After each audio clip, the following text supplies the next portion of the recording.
Poddin My Noggin, hosted by CK Sims, creating a platform to elevate, educate, and heal by creating a space where people can share their stories of struggle, triumph, and redemption.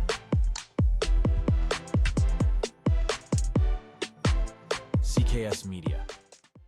Hello, everyone, and welcome back to another episode of Poddin My Noggin. I'm your host, CK Sims, and today we are joined by author of Running in Slippers, Angie Hawkins. Welcome to the show, Angie. Thanks, CK. Thank you for having me. Pleasure is all mine. And for those who are, watching today, we have another guest here. My puppy is deciding to be loud. Hopefully she'll calm down. So you are an inner glow coach, but that's not where you started, right? Correct. So take us back to Angie 20 years ago, say. What was Angie like, and how did we get from there to here? So 20 years ago would have been 2005, right? Yes, yeah. Okay. So I graduated, this is going to show my age, but I really don't care. I graduated college in 2002. So in 2025, I would have been working my second job out of college. And I went to Indiana University, and I was living and working in Indianapolis, Indiana. And this was a time in my life because I grew up, my parents didn't really get out of their comfort zones. They were really risk adverse. So I was conditioned to be the same way. Yet I would see other people doing things and getting out of their comfort zone. So it's like I knew it was possible. I just wasn't sure if it was possible for me. So I had always wanted to live in Chicago because I had this dream of like being lost in a big city. So I ended up moving to Chicago in 2007, which for me at that time was pretty huge. It was a courageous thing to do. I had to look for a job and get a job there. And I thought it was going to be this adventure. And it ended up being a time in my life where it was an adventure in a way. I thought it was going to be a fun adventure. It ended up being an adventure of serious life lessons, which I obviously needed all of those. But one of the things that happened when I was living in Chicago, because I lived there from 2007 to 2018. And in 2017, my boyfriend broke up with me, and then my dad passed away. And up until this point, I had been in this energy of seeking things outside of myself for happiness, which was why the breakup was so devastating, because I was seeking love and happiness with him, and it was like very codependent, and I knew I wasn't happy, but I didn't want to be alone, like one of those kind of situations. And then my dad passing was obviously very devastating. So I went through this soul searching period where I was like, okay, I want to be happier and do better with my life. So I decided to move to Hawaii, which the intention was good to make myself happy and be a better person, but I was still reaching for things outside of myself. And so I got to Hawaii, and it just wasn't the dream that I had expected. For example, I moved here and I had kept my job, and this was in 2018, which was way before remote work was the trendy thing to do. But I had kept my job and I was working remote. But at the same time, there was a huge management shakeup. And for the first year that I lived here, I was in constant fear of losing my job. I had a really hard time making friends when I first moved here.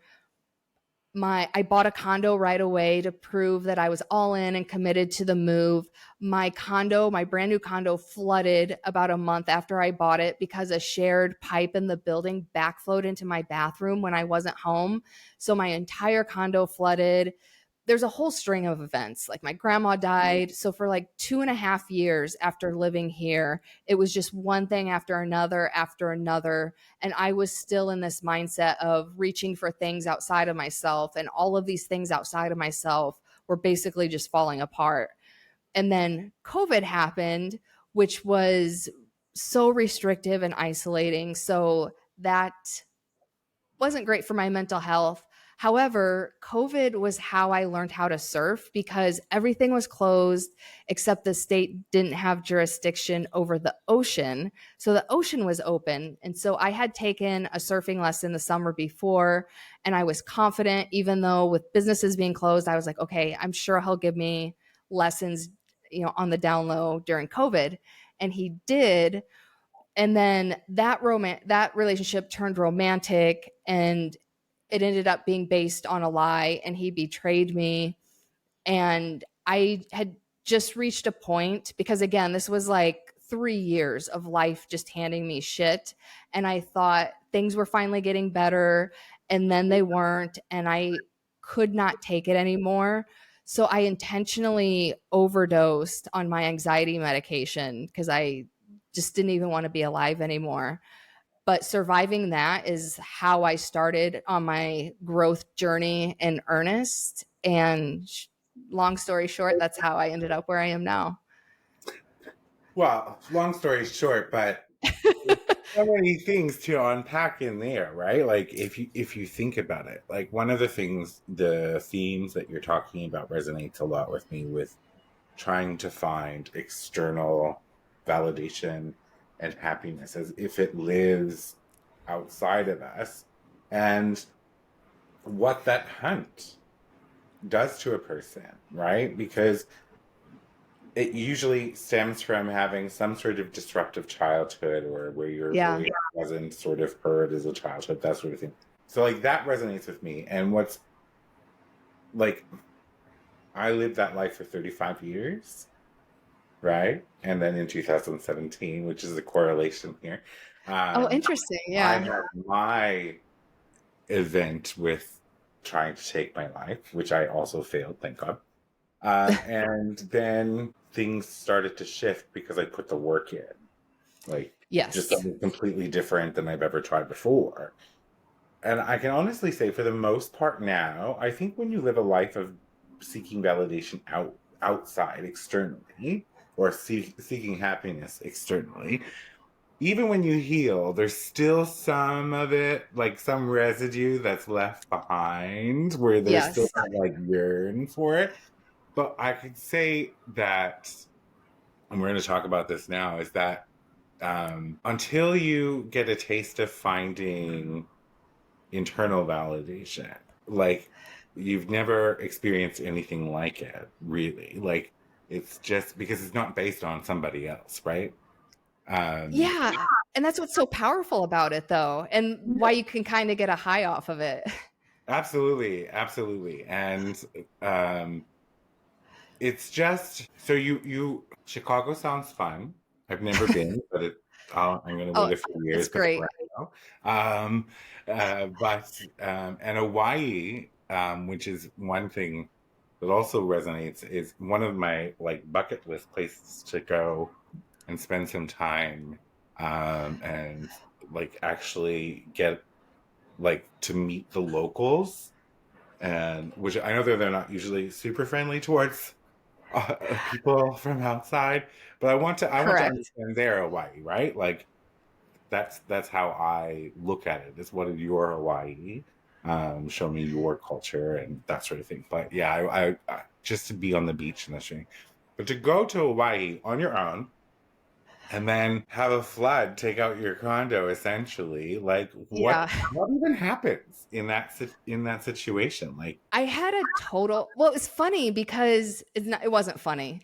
The weekend before the flood, I flew to LA to go to this healing intensive. It was like this 3-day healing intensive. And I don't know if you've ever gone to any kind of conference or seminar or whatever, but you come home and you like think you're going to change the world.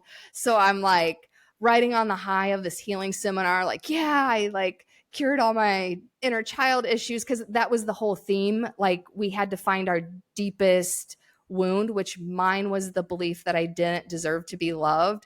So I was like, yeah, I deserve to be loved, and I'm gonna like charge through life like this now. And that same week my condo flooded and I had a total emotional breakdown. I remember, so island time is real, because I'm from Chicago, where people are very efficient. Like if you call an emergency plumber, they will be there within 15 minutes.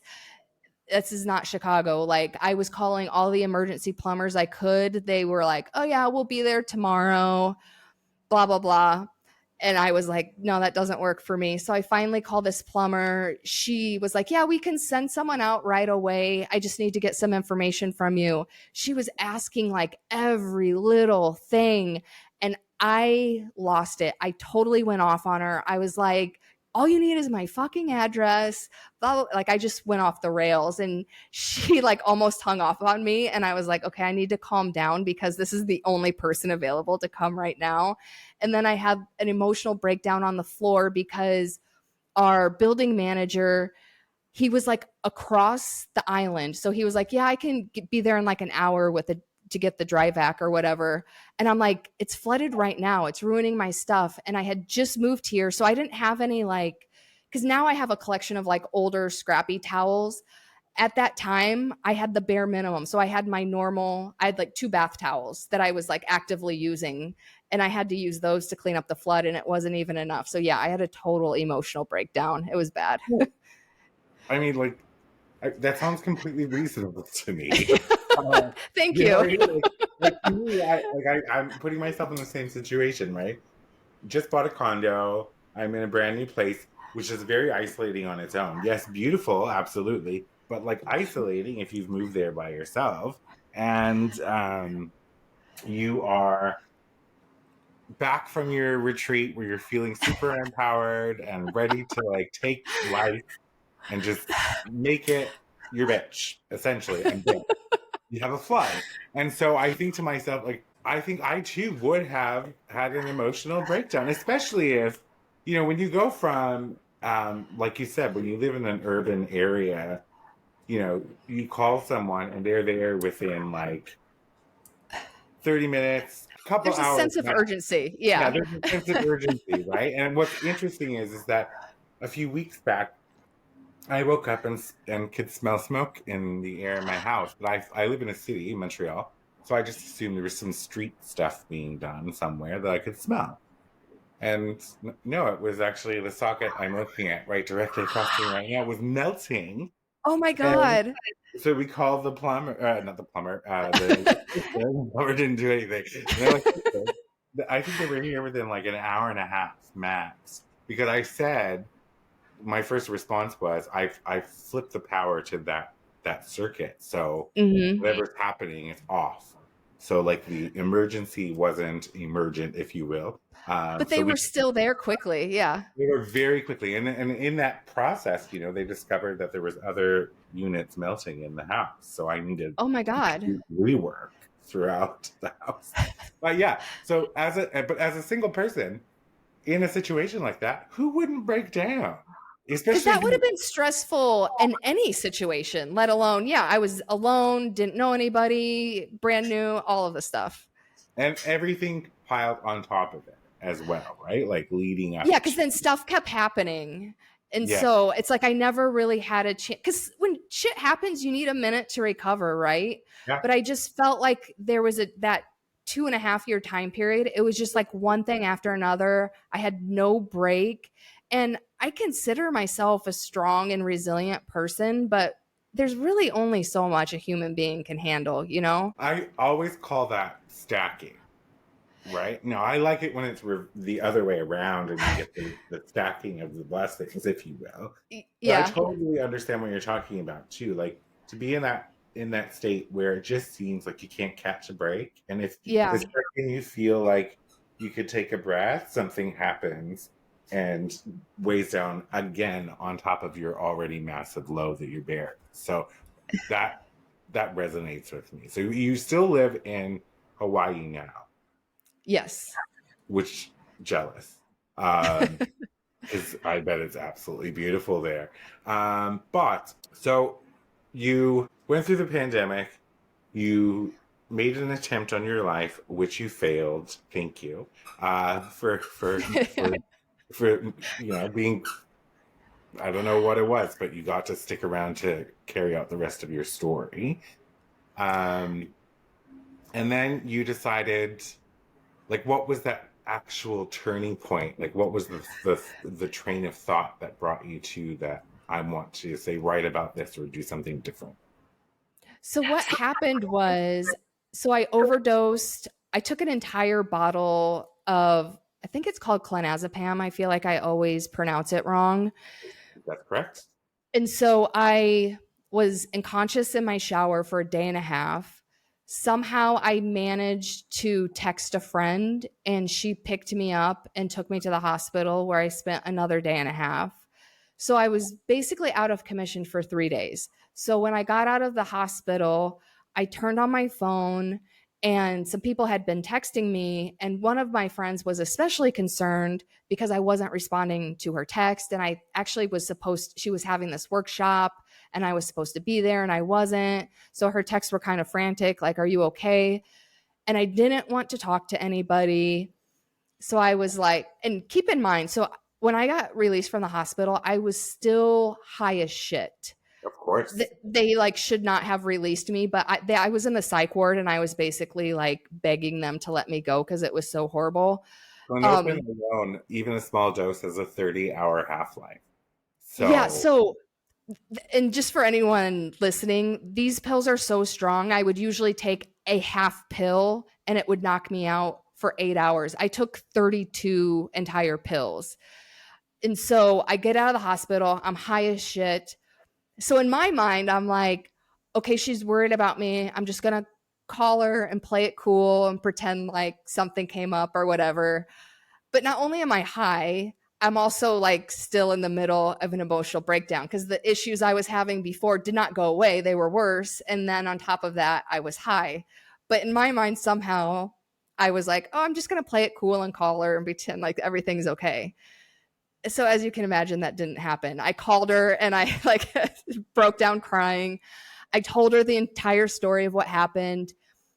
And when I finished the story, I said, I can't believe I didn't die. And her response was, it's not your time. And despite being high as shit, it was so profound that she said that it gave me chills. So I was like, okay, she's right, because I could have died, but I didn't. So there must be a reason that I'm here. And so again, I was high, so I didn't really do much else with that thought, but I knew that I needed help and traditional therapy had never worked for me. So I was like, okay, I'm going to invest the money and hire a coach. So my very first call with my coach, he was like, if you could do anything you wanted and money wasn't an issue, like what would your life look like? And I had an idea for a book. So and keep in mind, let me take a step back. This is like less than a week out from my hospital stint. I was probably still even a little high on this call. And you probably know when you almost die and survive that, life feels very fragile. And my only goal for several weeks, my only goal was just to make it through the day. So I can only imagine how I appeared to him because I'm just basically hanging on for dear life. But he asked me this question and I just thought about the book and I was like telling him, I was like, I have this idea for a book. It's a memoir. And instead of sugarcoating everything that happened in my life, I'm just going to like tell it how it is, like all the messy things that have happened in my life, because I don't feel like we're talking about this stuff because we're hiding behind filters and edits. And I was just going on and on about the book and how I wanted to travel and do speaking events. And when I finished, he was like, did you notice how lit up you just got telling me about it? And I could feel it inside of me. And so I was like, okay, he has a point. So in that moment, I decided, like, I don't know what my purpose is, but this book feels right. So I'm just going to start writing the book because, again, life felt very fragile. So at the very least, I just needed something to give me purpose. So I made a firm decision, like, I'm going to write this book. And that's what happened. That's amazing. We're going to take a quick break and we're going to talk more about that when we get back. Partner today with CK Sims and Poddin My Noggin to get in front of an audience that cares. You will be supporting mental health stories, tales of resilience, and uplifting content. aligning your brand with bringing goodness, authenticity, and kindness front and center.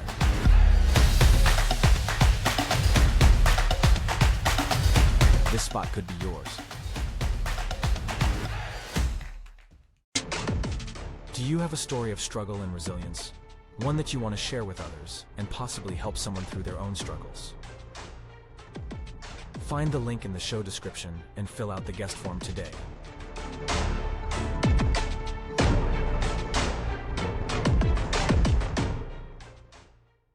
Welcome back, everybody. Before the break, we've been talking to Angie Hawkins, author of Running in Slippers, about everything that led up to the writing of this book. And there was a lot.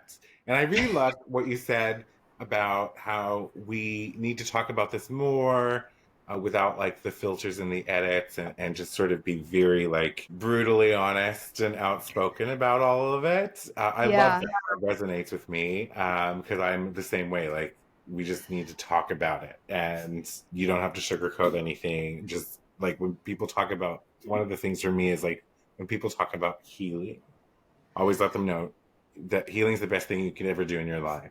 But let me tell you something, it is messy as fuck.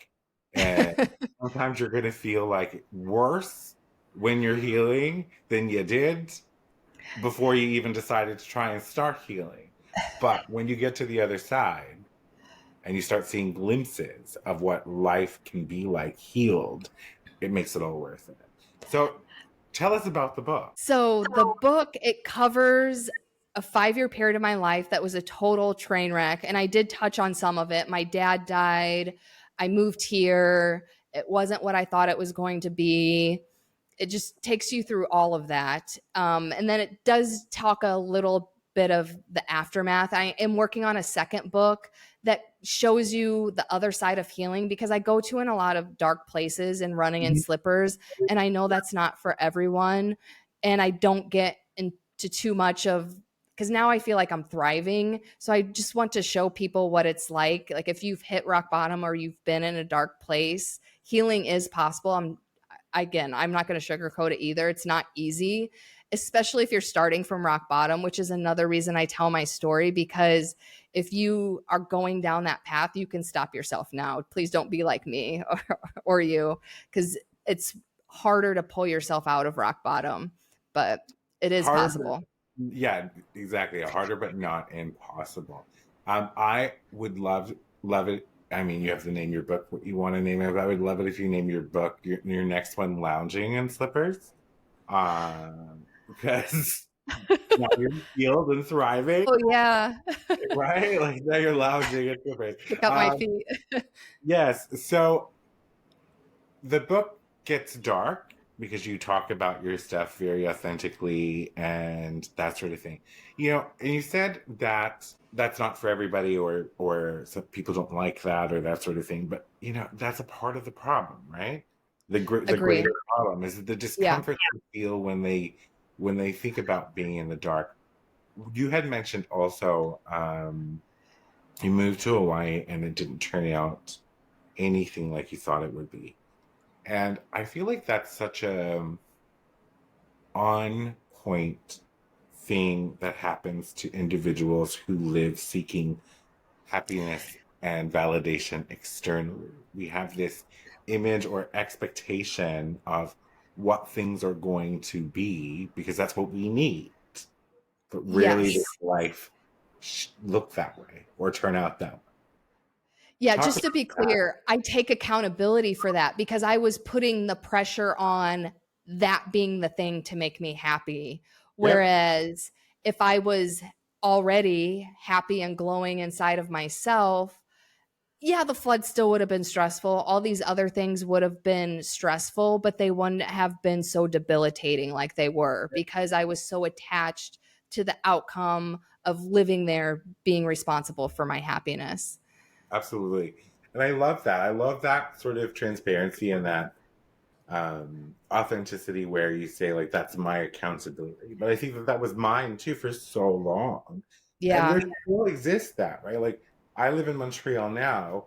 I was in my healing, the beginning part of my healing journey but the choice to move to Montreal came from, well, I think I need a change of scenery, and I'm going to move to Montreal because that's a city I've never lived in, and that's going to help with the change of scenery.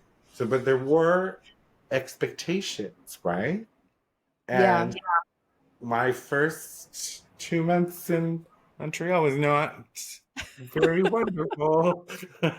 They're often glazed over as if they didn't happen, because I rented an apartment that was infested with cockroaches, and I didn't know that Ooh. until like after I moved in. And like I'm a clean freak. I get Oh, the me sun. too. And so when cockroaches came around, like I thought my world was going to fall apart. But I didn't. It didn't. I figured it out and got Yeah. through it. But I don't like to think about it because it gives me the EBGBs, right? But so now you have the book out, Running in Slippers. And this Yes. is available to be purchased online, major bookstores, that sort of thing. Correct. It's available on paperback and Kindle on Amazon. It's also Audible on Amazon, but the audiobook is available anywhere audiobooks are available. Is it you who And it does is the me. So I congrats? want to stress that. Yes. Yeah, so I love to hear that, because I had a podcast guest not too long ago who he coaches people who write memoirs, on how to do the work from their own voice as opposed to having somebody else read it for you. Right. And I just think that that's fantastic. So you get to, and you have a lovely voice. So Oh, thank who you. would want to like actually sit and listen to your story? It was actually good practice for me because I don't know if you run into this. I used to hate hearing the sound of my own voice, but I had to, like, because I recorded the whole thing and you have on the headphones. So you're listening to yourself the whole time. Then after the editor was done, I had to listen to the entire book and then I had to record some portions. So it helped me get used to my own voice. That was an unsuspected or unexpected, if you will, healing process of doing this podcast. Because I would go back and I would watch to edit, and I'd see myself and I'd hear myself, and I would cringe. Full body experience. It was like, I kept just saying to myself, like, why am I so gay? I'm like, why am I so gay? Oh my God. And it was just this very cringy thing. And then over time, I realized, like, this is who I am. I can't change that. Oh, yeah. I think we both had an experience of like practicing self compassion and self love. Yes, which is such, it's, you need that to heal, to like Yes. heal, especially in those messy periods. So you wrote the book. And then you started your coaching business, which I want to say It's inner glow coaching. inner glow coaching, right? And shine from the inside coaching is another way of saying it. So what is that? So like, tell me about who's your target audience and um, what that looks like. So basically, Shine from the Inside coaching, it helps women transform from people pleasing and seeking external validation for happiness and transforms them into inner confidence and happiness. Because as I know, that's where the true magic happens. hmm Absolutely. And I love that it's female centered, because you see a lot of that, right? I'm sure that A there's, lot of women do that. Yeah. I'm sure that there's men that go through the same thing as well, but men require different levels of therapy and coaching because of how they compartmentalize their emotions and feelings and all that. Agree. I'm not opposed to coaching men, but I think if a man came to me, I know a male coach and I would probably refer them to him because I think they would get better guidance through him. And that's totally fair. So let's just say one of the things that I wanted to come back to was when you hooked up with that coach the first time, and he asked you, like, if money wasn't an object, what would your life look like? And that's such a powerful question, right? Because it Yeah. helps us tap into what we would find the most fulfilling, if you will. Yeah, and I also use that question in my coaching because the whole shine from the inside concept, it's because I think, and you will probably relate to this too, I feel like a lot of self-help stuff is geared toward fixing yourself or doing something to be better. But we're all born with this light inside of us. Like you see little kids, they're running around, their clothes don't match, like they don't care what other people think of them.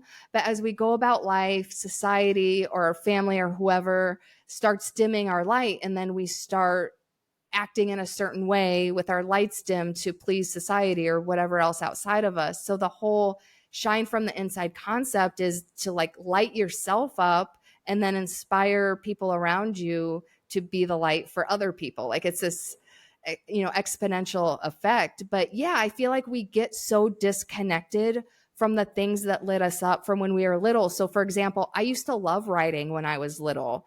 And so that was another reason why the writing the book lit me up so much, because it's like I just wanted to write. Like the concept as well lit me up, but it's like I wanted to write. So we get disconnected from the things that really help us shine and be ourselves. I love that part, about it's not about fixing. Because to fix something, one has to then believe that they're broken, Exactly. right? And what if you're not broken, but you just don't know how to live with who you are, Yes. We just right? forgot how to be ourselves. And that's just it. You just have to be yourself. You don't even have to do anything to be worthy or be lovable. You just Absolutely. be yourself. I love that. And I think that it's powerful because in my experience, it was my biggest change had to be reprogramming my inner dialogue, Same. right? Like, because my inner dialogue was a dumpster fire, and Same. it was brutal. But so that took practice and showing up for myself. But what the real magic is exactly what you're talking about. Is I wasn't trying to fix myself. My inner dialogue was just feedback I had heard throughout life, societal subscriptions that I had unconsciously subscribed to that really Hmm. weren't my truth, and me trying to fit a square peg in a round hole. Like it wasn't ever going to work that way. And I love the idea of inner glow coaching because you're not trying to fix something. You're trying to teach someone like the number one principle of being kind to yourself, Yes. right? And that's such a concept that people don't get. If you're not kind to yourself, then you're only being nice to others. Yeah. I used to self abandon all of the time and I was miserable and I didn't understand why. And now I totally understand. Yet you have to show up for yourself. Yeah. It's so important. But that's also another societal subscription, right? Like that selflessness, um, full servitude. Servitude is great. Helping others is one of the most fulfilling things that you'll ever get to do, but not at the expense of who you are and your whole being, right? And I love, so Yeah. I had a therapist once. I'm sorry, I'm cutting you off. No, Um, it's okay. I had a therapist once, and my background is in mental health and clinical psychology. So, and I love therapy. I will go to therapy regularly because I love just tune-ups. Like cars get tune-ups, my brain needs a Oh, tune-up. yeah. I need an hour of that objective, like thought guidance, and then I'm good to go. My One of the things I taught this particular therapist when she was my therapist was that she would often say, "Fill your cup," right? So that you can, if your cup's not full, you can't give to someone else. And I'm like, I would like argue with them. And she was like, "Why?" I'm like, "Okay, what would you say?" I said, "I would say you have to imagine yourself as a cup, a teacup, and a saucer. And when your teacup is full, it's going to overflow into your saucer. And when you have the tea or the fulfillment in your saucer, that is what you can give away. because then you are not Oh, obligated less than to give to. I love that because I always use what's the other phrase? I can't even think of it now because that was so profound and mind blowing what you just said Uh, about the saucer. Oh, yeah, don't give from an empty cup or yes, but see, your cup is like you are the cup. So if yeah, you're but I not love yours so whole, much better. I don't even need to remember the other one now. I'm like, I can't remember it. I use it all the time and I can't remember it. I love the um, saucer though. That's such a better analogy well, because because that's the and like point of the saucer. it's that's what you can give from. And if you're always filling over, you're not wasting anything. It just goes in the saucer, and you can give from that freely. People can take from that freely. I apologize to listeners about my puppy. Oh no, She's I doing don't mind at all. I love this. dogs. I know I love her too. She's like, "Oh, you're on a call. Let's squeak things and make noise." Um, so how does someone come to get to have a conversation with Angie about inner glow therapy, coaching? So yes, so there's a application on my website, and then from there I'll schedule a call. Okay, so that's running. It's runninginslippers.com. So running in slippers, I call that my brand. It's the name of my book, but it's also my brand. I explain in the introduction of the book what running in slippers means or why I titled the book that way. But basically, running in slippers is a metaphor for life. And also, by the way, in case this is a confusing, in Hawaii, slippers are called, or flip flops are called slippers. So it basically means running in flip flops. And it's a metaphor for life because if you run in flip flops, that can be fun and playful and adventurous, but it can also be scary, painful, and dangerous. So it's a metaphor for life. So I still consider that my brand, and but my Shine from the Inside coaching is also on that website, runninginslippers.com. I love the concept of the name actually, because some of the most awful falls and tumbles I've ever had have been in flip flops. And as a Really? 44-year-old, I have a rule that if I'm moving anything, right, to help someone or whatever, I do it in sneakers and not flip flops. Because flip flops, they are great. Toes are in the air. Everything's fresh, but not great for doing manual work. So they can book on runninginslippers.com/coaching. You can also get like meet Angie. You can see the book. You can see press that you've done and events. What's next for you? I know we talked about a second book, so that's in the works right now.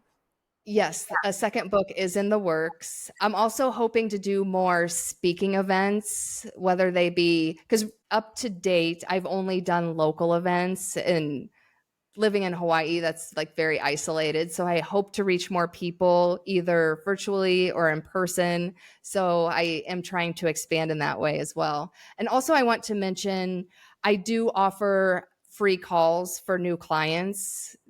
Yes, I think I saw that actually. Yeah. You'll schedule a free So we can consult. work because my goal is to help people and that's why I have an application on my website. I don't just let people book calls because my coaching may not be for everyone.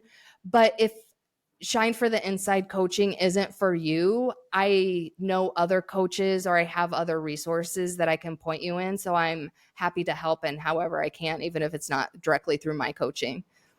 I love this. So, like, right off the cuff, everybody, I'm just going to call this out. I like to call a spade a spade. This woman is honest and mindful. And, like, you know what I mean? Like, there are lots Yeah, of coaches out there. I Let's know. be real, there's They'll take lots. anyone. And it's one of those things that you have to be like, what is it they're selling? And I feel like somebody can understand that they have an intrinsic value to add to a person's life when they know it's not for everyone, Yeah, right? and that's why I was saying before, like, I think I could help a man, but I know a coach who could definitely help a man, so I would much rather refer them to him and get them the help they need than me fumbling through it and not really knowing what I'm doing. And I love that because it just shows accountability and that you actually care about and you have integrity, right? These are Yeah. like really big pillars for someone who is going to be helping individuals navigate certain life choices or changes. So I think that that's great. I love that. So automatically 5 stars for Angie Hawkins coaching. So you've got the book in works. You're looking at expanding your speaking engagements. And so, like now, if someone were to ask you, remove everything like money, all of that sort of thing, and what would that look like for you now? Would the question change at all? Would the answer change? Sorry. No, it would still be the same. I would still write the book.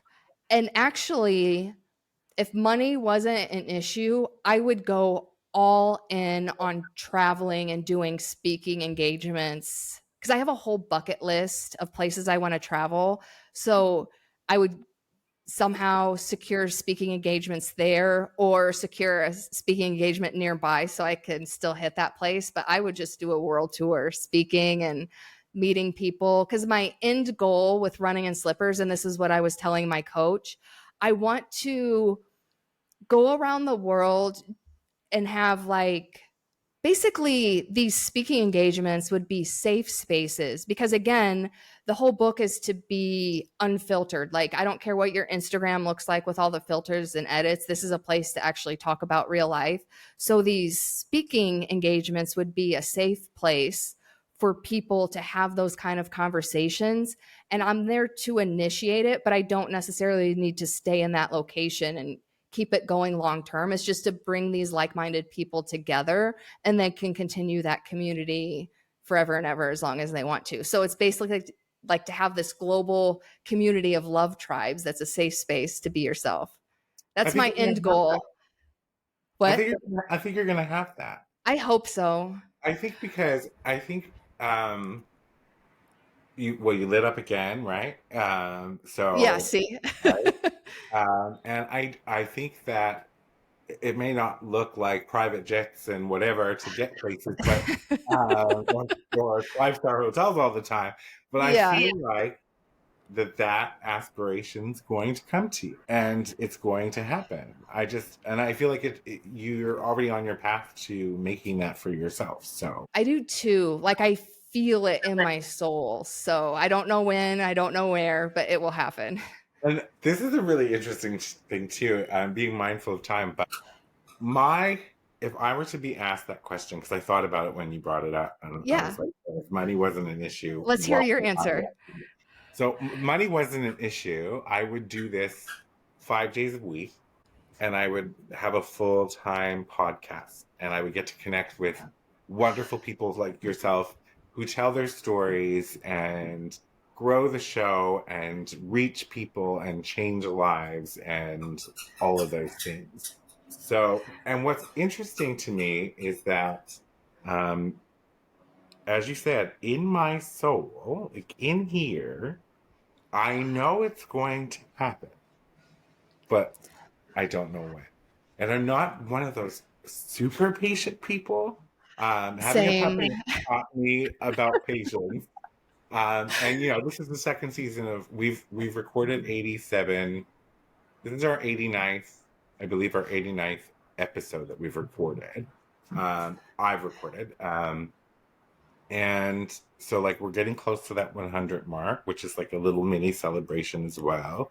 So that's the thing. It's when you kind of know what it's like when's this gonna happen? Oh, I know. The universe to like make it happen. So Because I'm intuitive. I like when you said that, I lit up. So I think it's gonna happen for you. I just don't know when. well, that's it. So I mean, I think like right, we have to be patient. Know that all things are in perfect timing, and whatever happens to us are lessons for us to learn from and grow and be prepared. And I always love the saying, we are living in answered prayers right now, or in blessings that we've asked for, or manifestations that we put into the world. We're living there right now. And like that couldn't be further from, no, that can be closer to the truth. That's what I meant to say, because that is exactly where I am. Because 35-year-old me versus 44-year-old me, very two different people. Same. Have you read or heard of, and I feel like I always get the title wrong, Parallel Universes of Self? I have not, but I'm always interested in picking Okay. something to read. It's super deep. I can only read like 10 to 15 pages at a time, and then I have to like marinate in it because it's a lot to think about. So it's hard to describe succinctly. I can't even pronounce it. But basically, it takes the act as if theory to a whole separate level. So basically, the lives that you and I just described, there's a version of us already living that life in a parallel timeline. All we have to do is be that person, not act as if, but actually like step into the energy of who that person is. And then you just naturally merge into that timeline and become that person. And now you're living that life. I like this. So parallel universes of self. Yes. Okay. And it's super thick and it's taking me forever to get through because it's long and deep, but I highly recommend it. Universes of self book. Let me see. Is it like a red cover with a checker? Yep. Okay. By Frederick Dodson. All right. So first we all got to go out and buy Running in Slippers. That's number one. Yes. Yes. That's on my first recommendation. But then the second recommendation then, after you've finished reading Running in Slippers, is to go and pick up Parallel Universes of Self. Let's see if we can all like step into our desired energy. Even if you're not a reader or don't believe in woo-woo stuff, even the act as if theory, that has worked for me in my life because when I was living in Chicago and wanted to move to Hawaii, I didn't know how I was going to do it. I didn't have the money. I called a realtor in Hawaii and I was like, hey, keep in mind, I had zero plans. I didn't have the money. I called her and I was like, hey, I'm moving to Hawaii at the end of this year. And this is my budget for a condo, which was an amount way above my actual budget. And she was like, okay. And she started sending me listings. By the time I was ready to move to Hawaii, which I thought was going to be like years away, it was later that year, exactly like I said. And at that time, my budget was what I told her my budget was. So I've had so many instances of the acting as if actually working. So even if you just start there, that's a good start. But I highly recommend that book. Yes, I too. I've had the same experiences. When you start sort of just not just believing you can, but just assuming you can. Like you are attracting that different energy, that different vibe. Yeah, like I said, 35 to now, completely different person. And it keeps getting better because I keep thinking bigger, and being more confident in that acting as if role. Same. Yeah. Well, it has been a thoroughly wonderful treat to talk to you today. Likewise. So everybody, head on over to Running in Slippers. I almost said Running in Scissors, but give me a second. I know. Don't confuse it with that. Yeah. RunningInSlippers.com. You can pick up Running in Slippers, the book by Angie Hawkins there. If you're interested in doing coaching with Angie Hawkins, you can fill out an application form and get on a free consultation call to see if things are going to work out between you, which I love. And then also, if you're interested in having someone who's very well spoken, articulate, great presence, come talk about life and survival and glowing from the inside out type coaching and all of that sort of thing. Angie is absolutely thrilled to travel around the world to speak at your engagements. So you can get in touch the same way at runninginslippers.com. Thank you so much for being a guest on the show, Angie. I wish you nothing but the best. I'll probably attend one of your shows or speaking engagements in the future. I would love that. And for everybody at home, until next time, get out there and live your wildest dreams. For media and sponsorship inquiries, email info@ccsims.com or visit ccsims.com and fill out the contact form. Be sure to subscribe so you don't miss an episode. A new episode airs every Saturday. CKS Media.